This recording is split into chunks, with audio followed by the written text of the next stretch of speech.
Quand ils regardent ce qui se passe, là, ils voient une ville qui communique, ils voient un maire et un conseil qui jouent un rôle dans des grands enjeux à grandeur du Québec, ils voient des partenariats qui n'existaient pas avant, par exemple avec la Ville d'Ottawa, par exemple avec la CCN, par exemple avec les Autochtones. La Chambre de commerce puis la Ville travaillent ensemble, ils voient que Tourisme Outaouais puis la Ville ont les mêmes orientations stratégiques, vélo puis ski de fond. Ils voient qu'il y a quelque chose qui se passe. On a juste à penser à l'urbanisme. La révolution qu'on fait, c'est le plus grand changement administratif depuis la fusion. Le développement économique, ça fait des années que le leadership est flou en développement économique. C'est-tu la CRE, c'est-tu le CLD, c'est-tu le conseil municipal, c'est-tu la chambre de commerce? Bien, ça, c'est une autre réforme importante.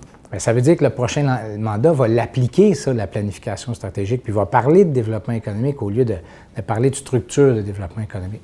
Ça fait que cette refonte-là, en profondeur qu'on a faite de nos pratiques, va faire que le prochain conseil va être capable d'aller bien plus loin. Alors, je pense que ça va être un leg immense, là. Puis immense, là, je pèse mes mots, là.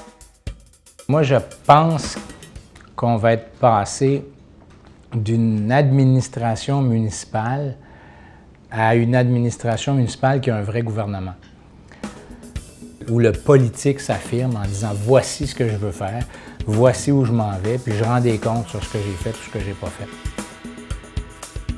À partir du moment où tu as un programme puis un plan d'action, mais tu es capable d'améliorer le programme puis le plan d'action d'une part. Tu pars de quelque chose. Puis ça va avoir été, je crois, notre grand succès au niveau du fonctionnement.